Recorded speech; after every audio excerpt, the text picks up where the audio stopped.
So up until, I don't know, 3 days ago, I had no idea this game even existed. I think we saw a trailer way back when, but I forgot about it. But essentially, there's been a game in development over the past few years called Spellbreak. Now, I don't know what this game was before, but as you can see, yes, it's a Battle Royale game. But with a twist, I am using magic. That's right. This is a Battle Mage Battle Royale game, and it's actually pretty amazing. So first up, guys, this game is actually out for PlayStation 4, Nintendo Switch, Xbox One, and Microsoft Windows, but it's also on the Epic Store, and it is free to play. It's developed by a company called Proletariat. Now, Spellbreak, when I first saw it, I thought, all right, you run around the map. It's a Battle Royale game. You got a circle closing in on you. You pick up some upgradable things, some armor, etc. You got your normal consumables. And oh, by the way, yes, this game does look very similar to Fortnite. Although artistically, I think it's much better looking. Actually, I think this is a beautiful game. And I normally don't go for this artistic style. I've seen it before. I just can't put my finger on where I've seen it. But it appeared that the only uniqueness to the game was instead of shooting guns, you're shooting spells, which happen to be projectiles. So there is some added skill gap there. But it wasn't until I started playing that I realized how ingenious Spellbreak's magic actually is. So first up, let me just walk you through the basics of the game real quick. You have your classes that you can choose from, essentially Pyromancer, Conduit, Toxicologist, Frostborn, Stone Shaper, and Tempest. Now, all of these classes have unique skill sets to them that play off of each other, but not just play off of each other. They actually can combine with other aspects in the game. We're going to get into them called runes. One of my favorites is actually the Toxicologist here. At level 1, you unlock Viscosity, Toxic Spray, leave sticky toxic puddles. At level 2, you gain Vanishing Mist, where you're immune to your own toxic clouds. And upon entering those toxic clouds, you gain invisibility, and I mean completely invisible. At level 3, you get Outbreak. While invisible, you gain 75% increase in toxic spray damage. And at level 4, you actually get another +2 there in those toxic clouds. Pretty amazing, man. One of the beautiful things I like to do here with Toxicologist is actually pair it with an invisibility rune. So not only am I getting that +75 increase there in toxic spray damage after entering one of my own toxic clouds, but on command, we can go invisible and gain that buff and damage. It's like little things like this that allow Spellbreak here to separate itself. You can almost see that this game is almost more of an RPG than a Battle Royale game. Now, how the leveling process works, I think you can level things up by just getting kills in game. You start with just your base level, of course, but you'll notice these like yellow walls, these little zones and areas throughout the map. You just run through them and you immediately level up your main gauntlet. Another really cool aspect about the game is talents. Talents are things that you can upgrade outside of the game that relies on your rank as well as your talent points. You only have 6 of them to play with, but it's actually broken up into 3 sources called mind, body, and spirit. Again, another major twist here on this BR,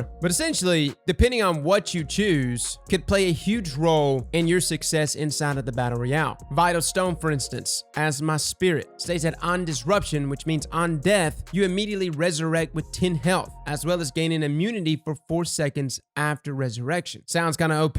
Well, it is. How they balance this, though, is that it actually costs you 3 talent points, which means for your body and your mind, this only leaves 3 talent points to split between the 2 of those. So choose wisely. Again, this is like a huge deal, as most BRs are just like, you just go in, nothing you really do outside of the game really affects what's happening inside of the BR. I think Warzone does a pretty good job by allowing you to edit loadouts, which is always what like my team and stuff fight for, to get that lock loadout in, which is a cool aspect. I've just never seen it done to this extent, which actually rewards you for your playtime. Now you can actually find scrolls spread out throughout the map, which I even have Finder's Keeper here. Again, look at this. This is one of the body talents that I've selected, which allows me to find scrolls more, which will upgrade one of those nodes when reading these scrolls. They take a little time to read, does leave you somewhat exposed, but definitely worth reading. Take Vital Stone, for instance. You only get 1 resurrection, but if you happen to read a spirit scroll here, you can actually refresh that talent, allowing you to survive death once again. And again, these are all benefits that you can just invest in outside of the game, which to me is amazing. But things get really, really cool when we start pairing your primary gauntlet with a secondary gauntlet. Originally, I came into this thinking, like I said a second ago, that I was just going to be chunking spells left and right, and that was going to be that. What I didn't realize was the combination of spells that would occur by combining certain elements, which of course honestly makes sense. First up, you'll notice that there are different tiers to gauntlets. You have common, uncommon, rare, epic, and legendary. Now, it does what it says it does. It does things like increase damage directly, but it also does things like increase like the AoE effect of some of your spells. I actually think it increases target acquisition. There's a lot of reasons why you would want to pick up a higher tier gauntlet, but it's not until we start actually pairing it with our secondary gauntlet that we really start to see things take off. First up, wind. Wind and fire together make a hell of a storm. I can throw a tornado and then proceed to hit him with a fire wall. But as you see there, the combination of those two gauntlets results in this massive fire wave tornado. And this works with other abilities. The toxic spray doesn't create that AoE duration effect. Instead, it more or less does an immediate over combustion damage. I'm not going to pretend to know all the different combinations for these gauntlets, very much new to the game. I'll actually link in the description below videos that will go over all the different combinations in this game with these spells, because yes, they make a huge difference, especially in the middle of a fight. Even if the guy is just coming down on you, about to kill you and finish you off, if you turn on him with the right spell combination, you can immediately KO him, which again is a completely different twist, right? Normally somebody gets the sneak on you, you're done for, you're dead. The only thing you're really trying to do is run to cover. But Spellbreak here, to me, is just a rare game where the skill gap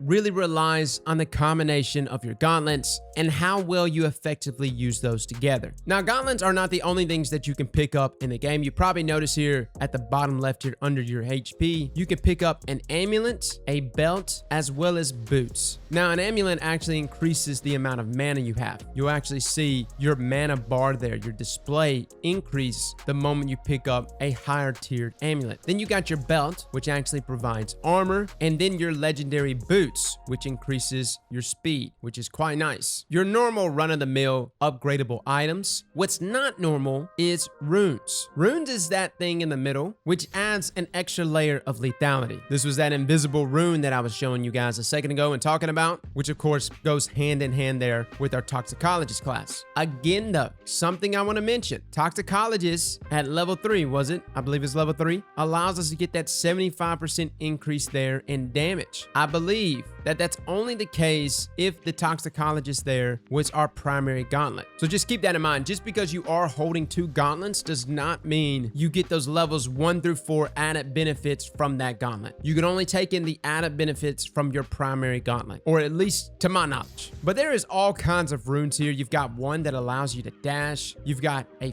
featherfall rune, which actually might be my favorite. You want to talk about an added benefit? Imagine getting the immediate high ground on people. This is by far, to me, the best rune in the game. But there's other ones too. You've got a legendary flight rune, which is exactly what it says it is. It literally allows you to fly. You got a wolf's blood rune, which is like really good for people that want to play aggressively. It immediately shows everyone that's around you. Fantastic for pushing enemy teams. I don't know if invisibility counters it and avoids it, or if actually wolf's blood can see through the invisibility or not. Another rune that I like, and this is actually one of the best runes for just getting out of sticky situations, is the teleport rune. Yes, you can immediately teleport. So look, these runes are super OP. Again, adding more to the skill gap here in this BR, which takes us to our verdict of Spellbreak. Honestly, guys, this is a fantastic game. I think it plays very, very good. I've heard this game's been in beta for a bit. Again, I didn't know much about it until a few days ago. I'm amazed how well this game actually plays. Not only that, I'm amazed how good this game is in its build crafting. So much so that I almost feel like it being a battle royale game actually hurts it. Everything about this game screams to me RPG. From the combination of spells, to the runes, to the upgradable talents, everything about this game would be a hell of a mage-based RPG game. Now, I get it, Proletariat probably doesn't want that because BR games, well, they're kind of hype. But you remember when Fortnite came out? First, it was Save the World, right? I played Save the World. Yes, I played Fortnite before it ever even got big, and I thought it was okay. I didn't think much about it. And then they came out with the BR version of it, which is when it blew up. Spellbreak, to me, I don't know the history of the game, but I feel like it can go down the same path, but a little differently. I honestly feel like Spellbreak could do this BR mode that it's doing right now, which is fine, but then proceed to introduce a more in-depth, maybe even a PvE version of this game. I'm not saying the BR mode isn't fun. It's a hell of a lot of fun. And again, there's a lot that's contributing to that skill gap there that allows Spellbreak to really separate itself from BRs. All I'm trying to say is the foundation of this game, where it sits with its spells, its build crafting, its combinations of elements and gauntlets. This game has the ability to be more than just a BR game. And considering in my playtime, I have not run into a single bug in its BR mode, when you have a ton of players on a ginormous map playing against each other, I know it is running on the Unreal Engine, but it seems to me that the engine of this game seems to be pretty stable. And if there was ever to be like, I don't know, maybe a horde mode, maybe it's my Destiny root speaking, but maybe like a looter shooter, a looter blaster, I don't know, what do we call this? I really feel like this game could do it. The bones are good here. I think overall, if you're looking for a BR game to just have fun with some friends, absolutely, Spellbreak is it. And if Proletariat ever wants to expand on this game a little more, maybe go the opposite direction that Fortnite went, I would hands down be on board to see what that game would be. Well, fellas, that is our review here for Spellbreak. Try it out for yourself. It's free to play. There is no promotion or anything like that going on right now. I will mention, with it being a free to play game, there is a store, but for the most part, I believe the store is just full of cosmetic items, things to kind of change up the look of your spells, the look of your character, but no pay to win mechanics. Well, guys, let me know what you think about Spellbreak. Do you like this game? Some of you are like, oh man, another BR. Really though, guys, Spellbreak offers a completely different experience from other BRs that I have played. Fellas and ladies, thank you all for coming and watching, and as always, Slap that like button like your mama told you right.